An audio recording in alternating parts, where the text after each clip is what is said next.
Hey everybody, what is going on? Hexlex here. I got another Master Duel video for you. So, Season 29 deck profiles are continuing. Next up is going to be Mathmech. Mathmech is a deck that we actually played yet again pretty recently on stream. This was right after the season had changed. Snake Eye and Rescue Ace I did test before the Season 29. However, as we saw, they were still post-banlist builds.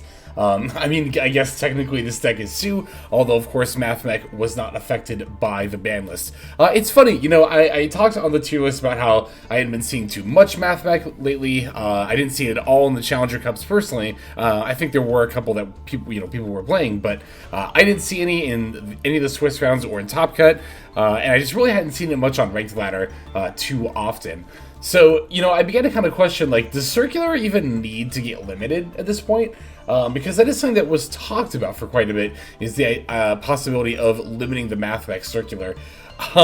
So the reason that I find this kind of funny is, you know, on the tier list I was like, yeah, Mathmech, it's like lower tier 2. You can even make an argument for it being tier 3 at this point. However, I learned when playing this on ladder that Mathmech Circular is a card that still puts the fear of God in people, because there were so many games, and everyone who watched the stream, and you as well if you want to check out the VOD, can attest that, like, I had at least 5, I think it was even more, games. I had a 12-game win streak, literally half of which was people conceding the second they saw a Mathmech Circular. They just hit the surrender button. I actually, like, turbo, you know, ranked up from Diamond 5 to Diamond 2 in a 12-game win streak with this deck, and I didn't even have to play out literally half the duels.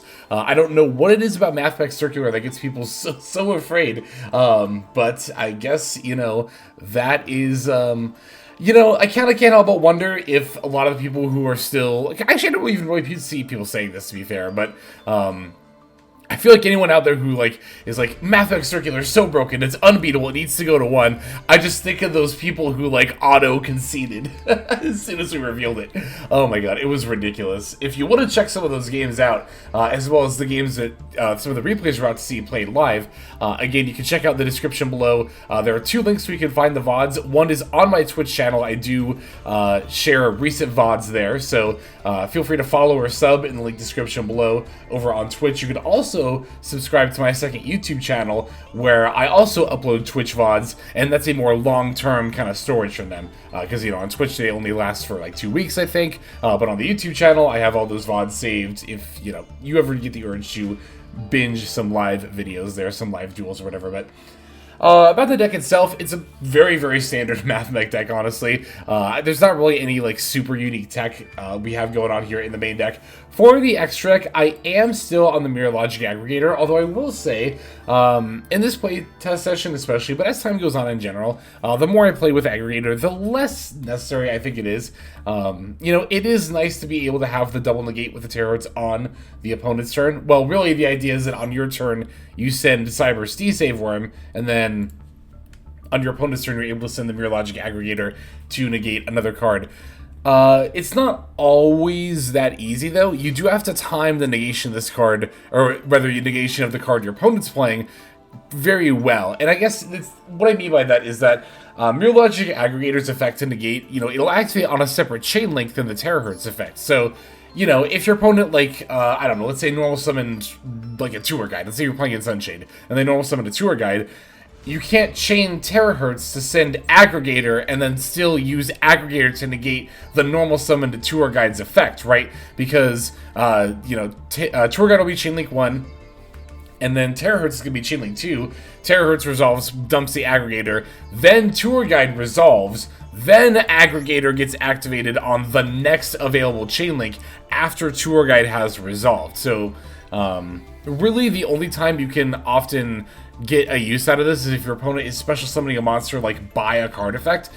For example, if you're playing against, let's say, Brandon, right? And they activate Fusion Deployment to summon Fallen of Albaz, then you can chain Terror Hearts to the Fusion Deployment. Again, Deployment chain link 1, Terror Hearts chain link 2, Terror Hearts dumps Aggregator, Deployment resolves, summoning Albaz. Then on the next chain link, because your opponent is turn player, Albaz will be Chainlink 1, then you will be given the option to activate Aggregator as Chainlink 2. That is a circumstance where you could negate a monster effect as it's coming out. But the moral of the story here is that a lot of the time it does end up being a little bit tricky to effectively end up using this card. So another possible addition you can make that I've been considering, that I think is a pretty good one, is going to be Link Spider. There's not a slash in that. Let me go ahead and delete that. Link Spider might seem like, why would I put this in my Hexer deck? Because we don't play any normal monsters, but one weakness this deck does have is Nibiru. Nibiru is actually a pretty tough card for Mathmech to overcome a lot of the time.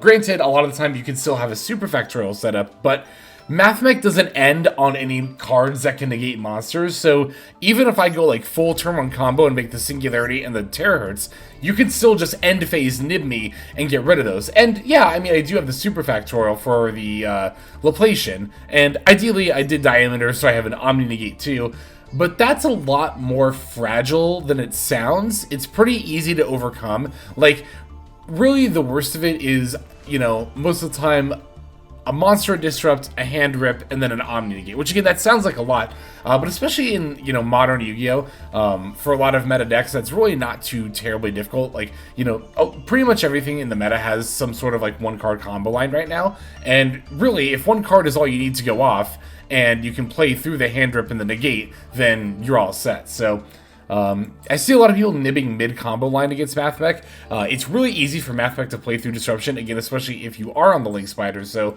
generally speaking, I think it's better to nib later, especially if they're going for a big line like Singularity plus Terahertz, or if they do the Terahertz plus Heat Soul plus the Psynet Conflict. The counter trap card, where is that? Here it is. If they're on that package.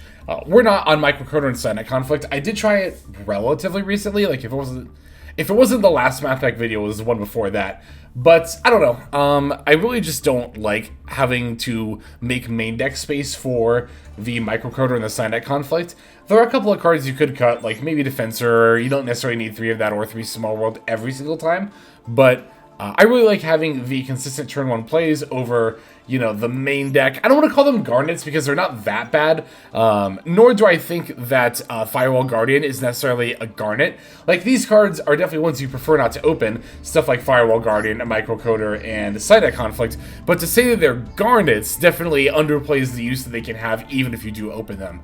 But like I said, you know, I really just didn't want to have to find the extra main deck space, because I don't even think it's a question of do you play this or the Firewall package. Like, even if I was on Microcoder Psynet Conflict, I would definitely still be playing Firewall Defensors and Guardian. The Firewalls are just too good, honestly. I mean, you could, in theory, play without them, and you could still do well, but I think, in my opinion, optimized Mathmech builds are on the Firewall package.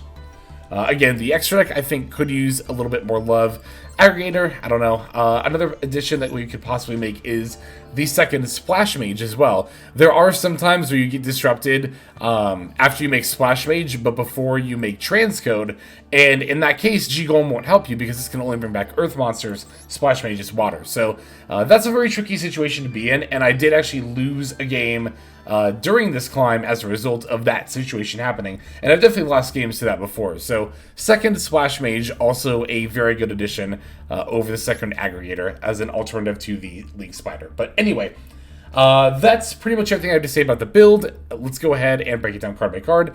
I'm definitely going to take a sip of water first, and then we will get to some games.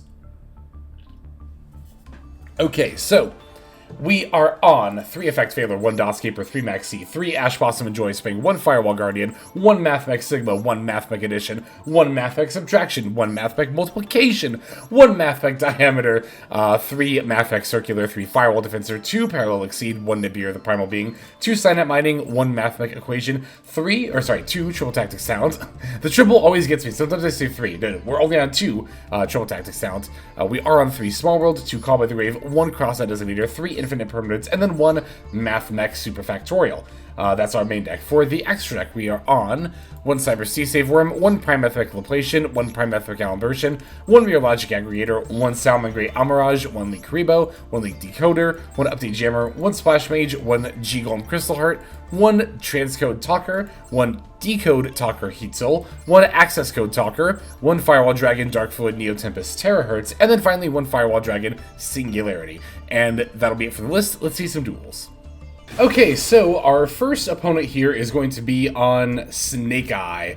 It is an all-link in the extra deck there, so no synchro package from the opponent here, and we are going to be taking the first turn. As you can see, this hand is pretty good. We have a Firewall Defensor, we have a Crossout, and we have a Small World. I'm actually going to lead with the Small World, though. Now, you might think that you would want to lead with the Firewall Defensor, and then if you get disrupted, then Small World into the Circular. However, I generally don't think that this is the best way to lead with Defensor if you have the option to go into Circular instead. I prefer to kind of do it the other way around, of opening Circular and then using Defensor as a potential follow-up. As you can see, when I cross out the C here, the main reason I like to do it this way is that starting with Defensor commits your normal summon, so even if you follow up with Circular, you won't be able to summon the Diameter. And, like, yeah, let's say that your Circular line goes uninterrupted and you're at the point where you summon Diameter, you can just have the Defensor for a follow-up play on the next turn. That's also fine. So, this is actually looking pretty good for me here. We played through, we negated, rather, a Max C, and we're about to play through this Ash Blossom. It will resolve against the Alimbertion, but we still have our normal summon. I can just grab Defensor here. You might be wondering, okay, but then what about Diameter? Because now we don't have access to that. Untrue, we actually do still have access to Diameter. We're simply going to send it from the deck to the graveyard with our Terahertz to fully set up our Super Factorial, including Diameter's Omni Negate. Well, our opponent's going to nib us here, which is definitely going to present a problem in that line, however. So we'll set the Super Factorial before passing. I will say, though, because I don't think I actually used Sigma's effect this turn, if I recall correctly. Wait, no, didn't I? Because I laid with Circular, right? Yeah, no, I did, sorry. So I was going to say, if I had a Link Spider here, I could continue playing, but because I thought I didn't use Sigma for some reason, but no, I did, never mind. Granted, our opponent is not going to have a follow-up play. Also, definitely did end up putting the token in the wrong position here. It is important to actually do the math on the nib token.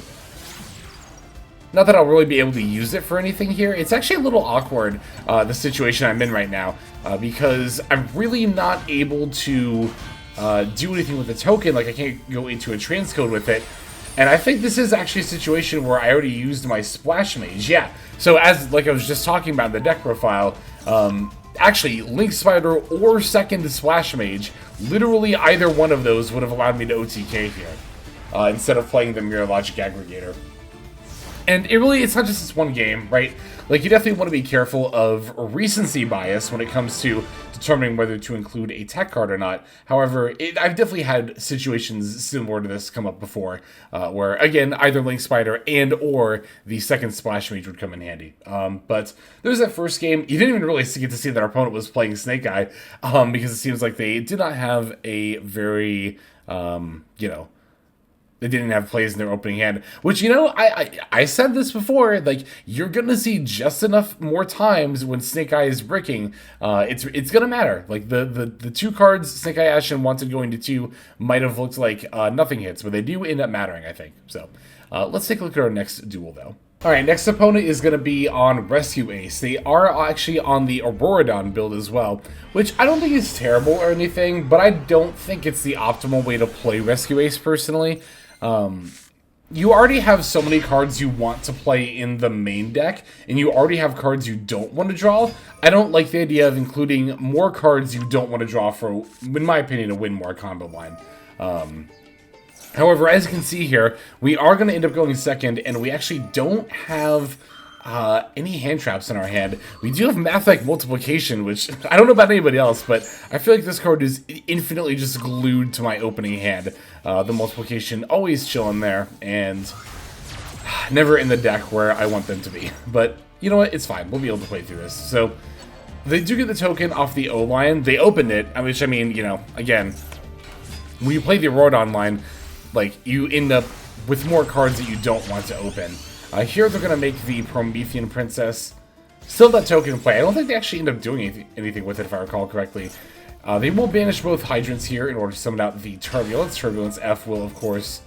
I thought it was going to be the next thing that activated, but no, it looks like they're going to go for a Poplar and then link off into the Ambler. Alright, now Turbulence effect set 4. Here it is. Alright, so there is an emergency there as well, which could potentially mean that we have to deal with a Preventer too.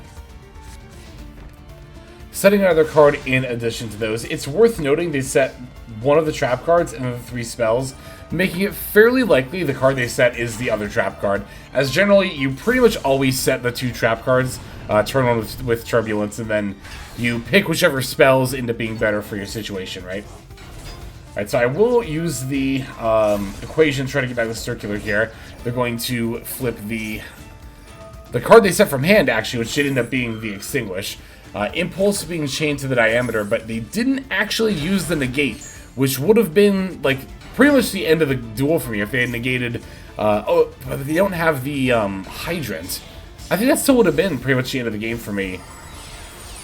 Well, I don't know, because they did have the Sigma too, didn't I? So, anyway, I did get to make Alimbertion here with the Diameter, so that's pretty good, that I now have the Omni Negate established. They're going to Emergency, and that was definitely bait before they Contained.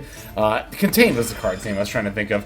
I think they should have Contained earlier. I think even without the Hydrant Negate, they still should have probably used Contain on the Diameter there. Well, but then I still would have just brought back Sigma, right? Because, again, I did bring that back by its own effect. Yes, by its own effect. So, maybe there just wasn't a good opportunity for them to Contain, to be fair. They will get the Preventer here. Oh, no, sorry, that's Airlifter. I thought that was Preventer for some reason. So, Alimbertion, it's funny. I didn't even get to summon the monster I was going to summon off the Alimbertion effect, but I can actually tribute my booked circular, and I was about to, like, despair here and be like, oh no, I can't OTK, but I actually was able to, and chat pointed out to me that, you know, reminded me, rather, that Alimbertion can, in fact, summon from hand, not just the graveyard. So, with that, I can special summon the Mathmech Multiplication stuck in my hand, and with that in the rotation, it's not hard to then set up the OTK by having it double the attack points of a Terahertz once I eventually summon that at some point. So, yeah, wow, that was it was an interesting game. I think that ultimately... I don't know. I thought for a second there my opponent's Contain could have been a little bit better played, but I don't know. Even if they had negated the Diameter, well, to be fair, if they negated the Diameter, I wouldn't have the circular that they used Preventer on, but they still would have had the Preventer activation. They could have contained the Alimbertion and then flipped it down. I would have had a face-up circular. Yeah, I don't think that would have done it if they'd flipped it down at that point. I think that was probably the order they had to do it in order to play through me, to play through my line, rather. But anyway, let's see some more games. All right, so this person also on Snake Eye. So we're, I think, at least a couple of the people who just like, because we did go back and look at people's decks on the stream, didn't we? That like conceded to us right away. I think at least a couple of them were on Snake Eye. It's just wild that everyone was like folding to Mathmech immediately. When I haven't even had that happen when I play Snake Eye on ladder. And I don't know, I think Snake Eye is a scarier deck between the two. But, again, something about Mathmech Circular, just it puts the fear of God in people. Here we open Guardian plus Parallel Exceed, which is definitely enough for a combo. Firewall Guardian, like I said, it might seem like a Garnet, but I really don't think of it that way. Oh, here we're going to get nibbed, like, super early. And I think this is a situation where our opponent definitely should have waited. Because I'm going to triple attack and I'm actually going to draw 2 here. So normally I hand rip, right? But in this situation, I have so many ways to get to circular, and drawing 2 cards, especially the fact I'm getting 2, makes it fairly likely for me to get to one. Also, like, yeah, it would be nice to look at my opponent's hand and rip something useful out, but I already had Valor and Imperm in my hand. So, like, you know, even if I draw 2 cards, right, and they don't advance me in the board state, not only do I have Valor and Imperm to stop my opponent's stuff, If I didn't draw gas, I probably drew Disruption deck I can also use to stop my opponent. Here, though, I'm going to Small World away the Veiler in order to grab that Circular, and we'll be able to continue our plays. This is another situation where Link Spider would have been helpful. However, we don't need it in order to make plays here. I just have to be mindful of where I put my Link monsters because of the position that the token is in. So, Circular, send Sigma, add the Super Fact, and then we'll make Alumbration. You know, pretty standard stuff here. Alumbration, I'll have to add Addition because I've already used my normal summon. So, I can't get Diameter here. However, yet again, we can still set up the full Super Factorial by sending Diameter off of the Terahertz eventually. Yeah, I don't know. After getting nibbed twice, it does make me think that Link Spider... I don't know, but the second splash, you see, that's the thing, like, I did think I would have subbed out the Mirror Watch Aggregator, but now I have the problem of, like, for what? I actually don't really know at this point. I still gotta make that decision, but we do make the Link Decoder here, in this particular instance. Normally you don't have to if you're just comboing off of one Circular, but again, we got disrupted earlier, so we had to do it in kind of a roundabout way. Again, Terahertz, I'm going to send the Diameter, I'll set Imperm and Super Fact before passing over to our opponent. During the draw phase, I'm going to immediately send the D-Save Worm, get that set up as soon as possible. They're going to lead with the normal summon Poplar, adding the Divine Temple. At Divine Temple's played, I ended up not using the D-Save Worm on it because I'm like, you know what? There are other things I can save it for. Similarly, I'm just going to use the Ash Blossom on the original Sinful Spoils here. Crossout is going to call the Ash Blossom. I'm not going to use the D-Save Worm. I'm like, that's fine. Because I know I can play through what my opponent's got because I have Imperm. It's all leading to Snake Eye. Well, I thought it was going to be Ash, but Oak too, whatever. I'll just Imperm it. That'll negate both the summon effect and then also the summon from deck effect. So, I think a lot of people would have snapped off the D-Save Worm way sooner than that. But now I get to save the D-Save Worm for something, you know, that would have been very devastating on a follow-up. Like, they could still try to Subversion the Terahertz. They could still have, like, I don't know, maybe like a Bonfire or something. I don't know. Anyway, now I'm going to Super Factorial once Dark comes out. That's another card I held off on playing for a while. Not even that I was, like, trying to save it.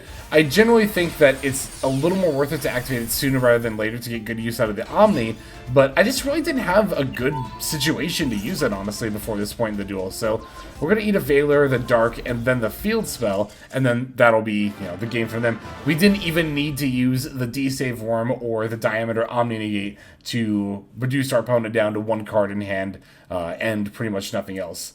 We did use an Impermanent Ash Blossom, though, of course. So, if we didn't have the Impermanent Ash Blossom, then we probably would have used those other negates and definitely ordered stuff differently. But I don't know. I see a lot of games where people will snap off stuff like the D-Save Worm and then later Ash Blossom something. But I think it's better to use something like Ash Blossom sooner and try to say, because D-Save Worm negating a spell or trap card is such a catch-all, and it can stop a lot of clutch comebacks. Like, Triple Tactics Talent was the other card I was trying to think of. That's another huge comeback card that is really good to negate with D-Save Worm, and again, why, if possible, I like to save the D-Save Worm and not use it on any plays that I think I can play through with something else I have access to. Okay, we have one more game to watch. Let's finish off with that one. Okay, so would you believe me if I said our last opponent was on Rescue Ace? I think it's actually Rescue Ace Snake Eye, specifically. So, it's Rescue Ace, it's Snake Eye, it's one or the other, right, in this meta. But we're going to be going second again. Unlucky to be going second multiple times against Rescue Ace, but you know what? It is what it is. Especially when you open Veiler, Ash Blossom, Imperm. It's not that bad. So they're gonna 1-for-1 rather. We're gonna Ash Blossom. I'm comfortable leading with that because it's not only good card advantage, but again we have the Veiler and Imperm here. I don't know I'm trying to think. If I had Ash Blossom and no other disruption, I think I would wait, honestly. Because if it's Rescue Ace, you can Ash Blossom the Emergency, and if it's Snake Eye turn 1, you can Ash Blossom the second, specifically the second Snake Eye Ash effect, not the Search for Poplar, but the, the summon from deck, and sometimes that'll just end their turn. So, here I got pretty unlucky, opening the Firewall Guardian and the Multiplication. Granted, I wasn't really going to do anything with Guardian by itself anyway, so the Contain for my opponent served mostly to save their Hydrant here. As I go to activate it, I'm going to use my other Ash Blossom. I'm holding off on the Imperm in case I need it for like a Turbulence that might come up later this turn, or I can wait till my turn and then use it on their face down card, potentially. So if they do get to emergency and then reset the contain, they'll then bonfire for the Snake Eye Ash. So here's where I'm going to end up needing to use the Imperm, right? We'll definitely negate the Snake Eye Ash here, although they will chain the Extinguish on the Firewall Guardian. So because Extinguish is a higher chain link, they are successful in destroying it. Which, I don't know, I think they could have saved that and just battled over with Snake Eye Ash, right? Like, they could have used the Extinguish on my next turn. But I suppose this works too. Linkuriboh battling into me before they pass back over. It's really annoying, the Linkuriboh and the Hydrant, if I don't have a lot of gas, which I don't because we draw Max C here. So Multiplication battling into the Hydrant, of course they can use Linkuriboh, and then, you know, I don't get to battle over it. Now this is a bit of a problem, because now Hydra can search. I do have Maxi, but, you know, Rescue Ace is, it's kind of infamous for being able to play through Maxi pretty well, because all you really need to do, especially in a situation like this, to get ahead, is to, well, they have the call by anyway, is to just special summon once the Turbulence, then you set the 4, and then, like, yeah, and then I draw into 2 cards, assuming they didn't have the call by here, which they did.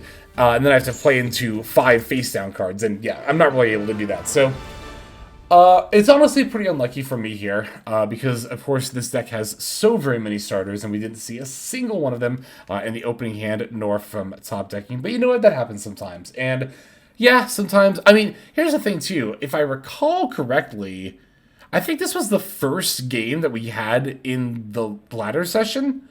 And then after that, we had a 12-game win streak. So, like, it's so easy to, like, you know, have horrible top decks into a not great opening hand, into your opponent having seemingly everything, and to be like, grr, it never goes my way. But, like, you never know. That loss that you had that felt so bad, it could be the first loss before a 12-game win streak. So, you know, that's why you keep your head up and you keep on playing. But that's gonna be all from me. Thanks for watching, as always as ever. Let us now move to the outro. Hey everybody, thank you so much for watching all the way to the end of the video. That means a lot to me. It's also a great way to support the channel, so thank you very much in that way as well. If you're interested in supporting the channel in other ways, like the very special patrons that I am thanking here, you can do so by checking out some of the links in the description. One of those goes to the Patreon, where you can join these fine folk and support the channel that way. I do post daily content over on Patreon, so you do get something for support there. And if you're interested, I also have a coaching tier option as well. Details again will be on Patreon in the link below. Also in the description linked below is my Twitch page where I stream a few times a week. You can go ahead and check that out, follow or subscribe over there if you ever want to catch me live. You'll also find my second YouTube channel if you feel like subscribing over there to watch some of the Twitch VODs as well as some additional non-Yu-Gi-Oh related content that I make over there. Again, any of those links you want to check out is all a great way of supporting. But again, even if you don't do that, just watching was also a fantastic way to support. And once again, I have to thank you so very much. But in any case, this is Hexlex. I'm going to be signing out, and I'm hoping you have a fantastic day.